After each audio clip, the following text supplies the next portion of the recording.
Hello and welcome friends, welcome to Pragati 365 the কি to success. বন্ধুরা, আমরা সকলেই জানি যে পশ্চিমবঙ্গ পুলিশের আবগারি দপ্তরের প্রিলিমিনারি পরীক্ষার রেজাল্ট আউট হয়েছে। তো এরপরে হবে শারীরিক সক্ষমতার পরীক্ষা এবং তারপরেই কিন্তু মেন পরীক্ষা। তো এই সময়টায় এখন যখন যেহেতু লকডাউন পিরিয়ড চলছে, তাই শারীরিক প্রস্তুতি হয়তো অনেকেরই পক্ষে করা সম্ভব নয়। তো সেক্ষেত্রে এখন মেন পরীক্ষার প্রস্তুতি নেওয়া যেতে পারে। তো আজকে আমরা বেশ কিছু ইম্পর্টেন্ট জিকে নিয়ে এসেছি। তো এগুলো যে কোনো পরীক্ষার জন্যই গুরুত্বপূর্ণ, কারণ এরকম কখনোই হয় না যে এটা আবগারি দপ্তরের জিকে, এটা পিএসসির জিকে, এরকম কোনো ব্যাপার নেই। জিকে প্রতিটা পরীক্ষার একটা কমন পার্টস, তো রেডি করে রাখলে প্রত্যেকটা পরীক্ষার জন্যই কিন্তু সুবিধা হয়। তো আজকের ভিডিওটা শুরু করার আগে একটা কথা জানিয়ে দিই, যারা এরকমই আরও ইম্পর্টেন্ট স্টাডি মেটেরিয়ালসের ফ্রি পিডিএফ রেগুলার বেসিসে পেতে চাও, তারা আমাদের হোয়াটসঅ্যাপ গ্রুপ জয়েন করতে পারো। ডেসক্রিপশান বক্সে লিঙ্ক পেয়ে যাবে। তবে যারা অলরেডি জয়েন করেছো এবং নিয়মিত আপডেট পাও, তাদের ক্ষেত্রে আবার নতুন করে জয়েন করার দরকার নেই। তো চলো ভিডিওটা শুরু করা যাক। আজকের প্রথম প্রশ্ন রয়েছে, শশাঙ্কের মৃত্যুর পর গৌড় রাজ্যের অধিপতি কে হয়েছিলেন? তো শশাঙ্ক ছিলেন গৌড় রাজ্যের অধিপতি। গৌড় রাজ্য হচ্ছে বাংলার বিভিন্ন ছোট ছোট রাজ্যকে একসঙ্গে করে এই গৌড় রাজ্য নাম দিয়েছিলেন শশাঙ্ক। শশাঙ্কের মৃত্যুর পরে মানবদেব বা তার পুত্র এই রাজ্যের অধিপতি হয়েছিলেন। খুব একটা বেশি সময় রাজত্ব করতে পারেননি, মাত্র 4 মাস 5 দিন মতন রাজত্ব করেছিলেন মানবদেব এইখানে গৌড় রাজ্যে। আর তার রাজধানীর নামটাও মাঝে মাঝে এক্সামে আসে। শশাঙ্কের রাজধানীর নাম ছিল কর্ণ সুবর্ণ। ভেরি ভেরি ইম্পর্টেন্ট একটা কোশ্চেন, যে তার রাজধানীর নাম কি ছিল? তার রাজধানীর নাম ছিল কর্ণ সুবর্ণ। শশাঙ্ক মারা গিয়েছিলেন মোটামুটি করে 600 থেকে 625 খ্রিস্টাব্দের মাঝে। 600 থেকে 625 খ্রিস্টাব্দের মাঝে শশাঙ্ক মারা গিয়েছিলেন, আর তারপরই কিন্তু মানবদেব সিংহাসনে বসেছিলেন। ইন্দ্রাবতী ন্যাশনাল পার্ক কোথায় রয়েছে? এখানে আমরা অপশানে 4টে দেখতে পাচ্ছি, যার মধ্যে আনসারটা হয়ে যাবে ছত্তিশগড়। ছত্তিশগড়ে ইন্দ্রাবতী ন্যাশনাল পার্ক রয়েছে। এখানে ইন্দ্রাবতী ন্যাশনাল পার্কের কাছাকাছি ইন্দ্রাবতী টাইগার রিজার্ভ রয়েছে, যেটা ফেমাস টাইগার প্রজেক্ট।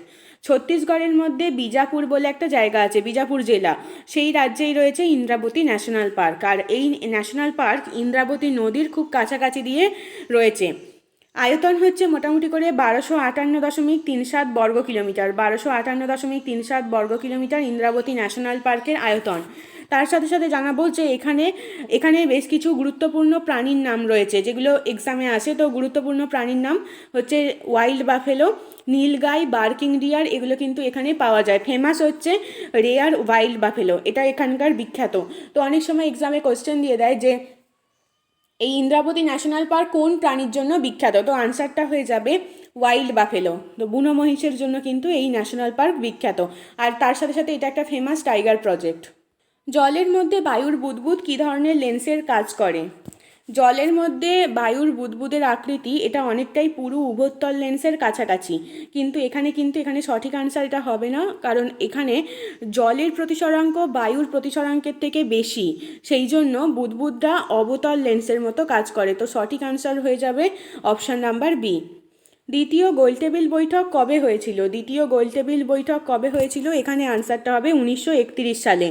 টোটাল 3টে বৈঠক হয়েছিল, 3টে গোলটেবিল বৈঠক হয়েছিল। গোলটেবিল বৈঠককে ইংরেজিতে বলা হচ্ছে রাউন্ড টেবিল কনফারেন্স। তো এই 3টে রাউন্ড টেবিল কনফারেন্স হচ্ছে 1930-এ শুরু হচ্ছে, 1930-এর নভেম্বরে শুরু হচ্ছে, আর শেষ হচ্ছে গিয়ে 1932-এর ডিসেম্বরে। অর্থাৎ বেশ কিছুদিন ধরে কিন্তু এই গোলটেবিল বৈঠকগুলো চলেছিল।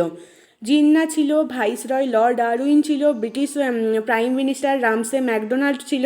আর এটা মেনলি হয়েছিল 1927 সালে সাইমন কমিশন যে রিপোর্ট পেশ করেছিল। 1927 সালে ভারতবর্ষে সাইমন কমিশন আসে, যেখানে সাইমন কমিশন ফিরে গিয়ে যে রিপোর্ট পেশ করেছিল তার বেসিসে কিন্তু এই গোলটেবিল বৈঠকগুলো হয়েছিল। জেনারেলি যেটা হয়েছিল, মানে সাইমন কমিশন এসেছিল, সাইমন কমিশনের মধ্যে একজনও ভারতীয় প্রতিনিধি না থাকার জন্য ভারতীয়রা আন্দোলন করে, এবং তারপরে গো ব্যাক সাইমনও ধ্বনি উঠেছিল। তো ফিরে গিয়ে তারা যে রিপোর্ট পেশ করেছিল তার বেসিসে হয়েছিল গোলটেবিল বৈঠক। অনেকে এটা ছিল আরও যেটা কারণ যে আইন অমান্য আন্দোলন চলছিল তখন, তো আইন অমান্য আন্দোলনকে স্থগিত করার জন্যও কিন্তু এই গোলটেবিল বৈঠকগুলোর আয়োজন করা হয়েছিল। তো এখানে বেশ কিছু গুরুত্বপূর্ণ রাজনৈতিক ব্যক্তিত্বের নাম মনে রাখতে হবে। যারা ছিলেন মহাত্মা গান্ধী, বি.আর. আম্বেদকর, জিন্না, তেজ বাহাদুর সাপ্রু, মোহাম্মদ ইকবাল, মদন মোহন মালব্য, সরোজিনী নাইডু, এরা কিন্তু এই গোলটেবিল বৈঠকগুলোর সঙ্গে যুক্ত ছিলেন। এক্সামে প্রশ্ন আসে যে মহাত্মা গান্ধীর সাথে সাথে নিচের আর কোন কোন ব্যক্তি গোলটেবিল বৈঠকে যুক্ত ছিলেন, তো সেখানে আনসার করতে হবে আর সেখানে এই নামগুলোর দরকার পড়বে। অপশানে অন্য নামও থাকবে, তো এই নামগুলো বেছে নিতে হবে। পরের প্রশ্ন, রক্তের আরএইচ ফ্যাক্টর কে আবিষ্কার করেন? আনসার হয়ে যাবে ল্যান্ডস্টেইনার এবং উইনার। 1940 খ্রিস্টাব্দে এই আরএইচ ফ্যাক্টরের আবিষ্কার হয়। 1940-এ অস্ট্রিয়ার জীববিজ্ঞানী কার্ল ল্যান্ডস্টেইনার ছিলেন এবং মার্কিন যুক্তরাষ্ট্রের নবার্ট উইনার দুজন মিলে যৌথভাবে রক্তের আরএইচ ফ্যাক্টর আবিষ্কার করেন। কত সালে জাতীয় মানবাধিকার কমিশন তৈরি হয়? জাতীয় মানবাধিকার কমিশন তৈরি হয়েছিল 1993 সালে। Option number B. তো 1993 সালে জাতীয় মানবাধিকার কমিশন তৈরি হলো মানবাধিকার সুরক্ষা আইন অনুযায়ী। এই কমিশনটিতে মোটামুটি সভাপতি সহ 5জন সদস্য ছিলেন, চেয়ারম্যান সহ 5জন সদস্য ছিলেন। আর হেডকোয়ার্টার হচ্ছে নিউ দিল্লি। হেডকোয়ার্টার বা সদর দপ্তর যেটাকে বলা হয় সেটা হচ্ছে নিউ দিল্লিতে রয়েছে জাতীয় মানবাধিকার কমিশনের সদর দপ্তর। ভারতের দ্বিতীয় পঞ্চবার্ষিকী পরিকল্পনাটি কোন তত্ত্বের উপর বেস করে গড়ে উঠেছিল? আনসার হবে মহলানবিস তত্ত্ব নির্ভর। তো পঞ্চবার্ষিকী পরিকল্পনা বা 5 ইয়ার্স প্ল্যানগুলো করতো পরিকল্পনা কমিশন বা প্ল্যানিং কমিশন। এই প্ল্যানিং কমিশন এই পঞ্চবার্ষিকী পরিকল্পনাগুলো করতো।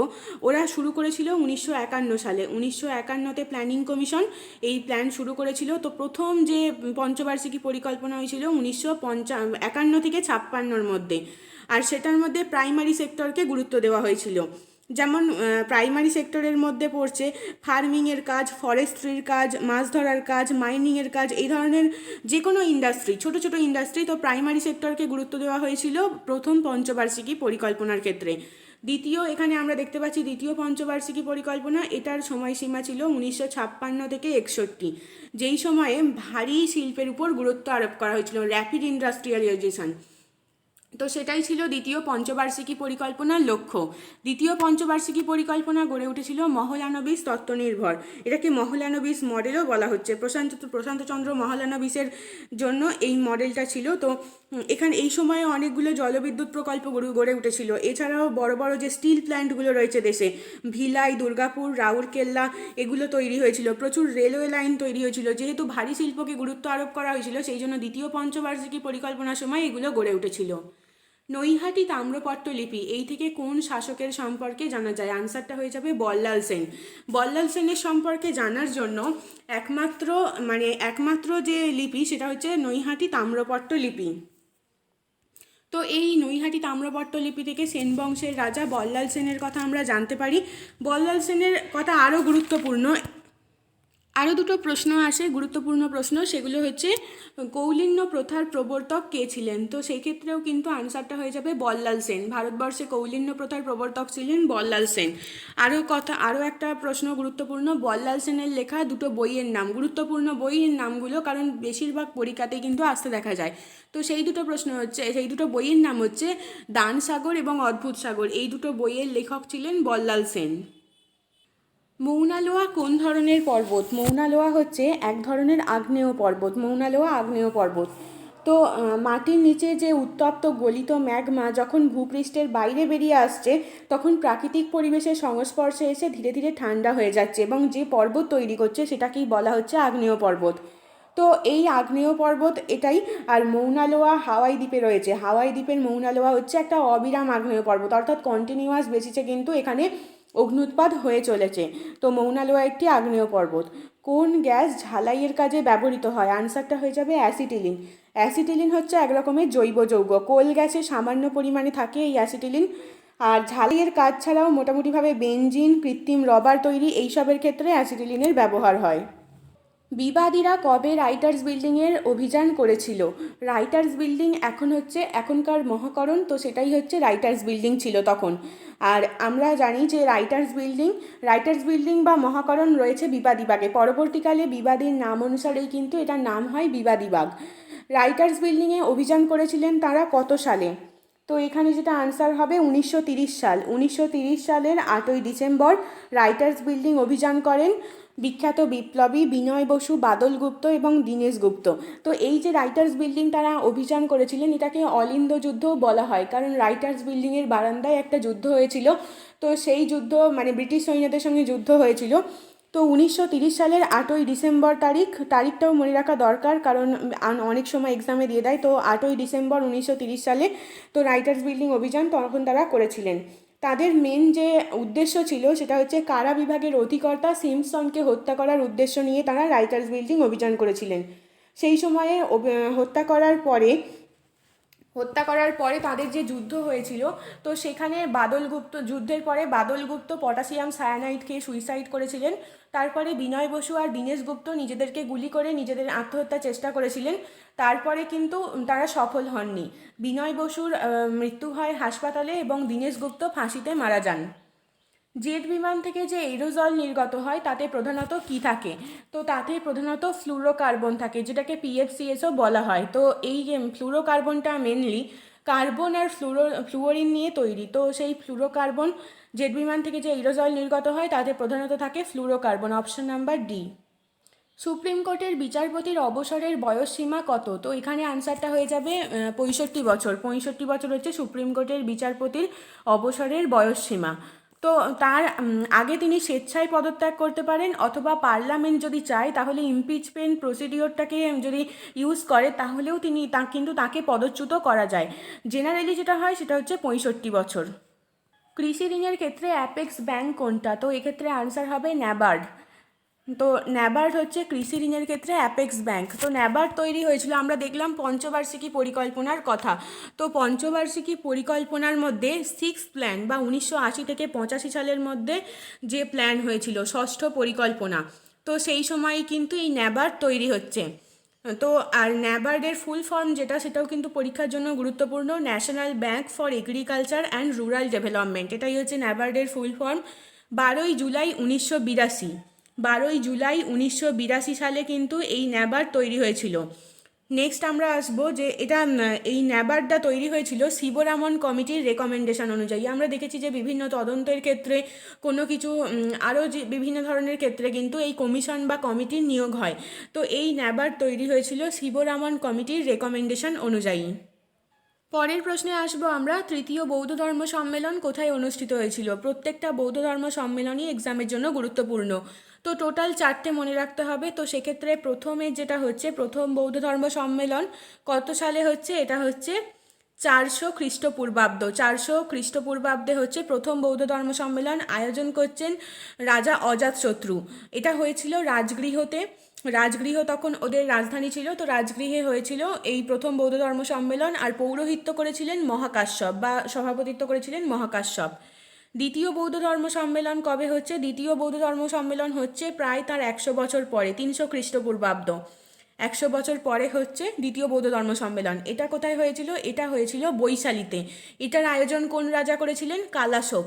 আর এটা কার পৌরোহিত্যে হয়েছিল? এটা হচ্ছে সব্বাকামির সহযোগিতায় হয়েছিল, বা সব্বাকামির যে পৌরোহিত্যে এটা হয়েছিল। নেক্সট আমরা আসবো তৃতীয় বৌদ্ধ ধর্ম সম্মেলন। তৃতীয় বৌদ্ধ ধর্ম সম্মেলন হচ্ছে 250 খ্রিস্টপূর্বাব্দে। 250 খ্রিস্টপূর্বাব্দে তৃতীয় বৌদ্ধ ধর্ম সম্মেলন হচ্ছে। এটার আয়োজন করেছিলেন রাজা অশোক। আর এটা কোন নগরীতে হচ্ছে? পাটলিপুত্র নগরীতে হচ্ছে। এবং এটার যিনি পৌরোহিত্য করেছিলেন তিনি হচ্ছেন মঙ্গলীপুত্র তিস্য। আর বাকি রইল চতুর্থ বৌদ্ধ ধর্ম সম্মেলন। আনসারটা তোমরা আমাকে কমেন্টে জানাবে, অবশ্যই জানিও। আর ভিডিওটাকে লাইক করে দিও, কমেন্টে মতামত জানিও তোমার যে কোন কোন পরীক্ষার প্রস্তুতি নিচ্ছ এবং কী ধরনের প্রশ্নোত্তর পেলে তোমার সুবিধা হয়। আর বন্ধুদের মাঝে অবশ্যই শেয়ার করো আর সাবস্ক্রাইব করে রাখো পরবর্তী আপডেটের জন্য। শেষ পর্যন্ত সঙ্গে থাকার জন্য অসংখ্য ধন্যবাদ।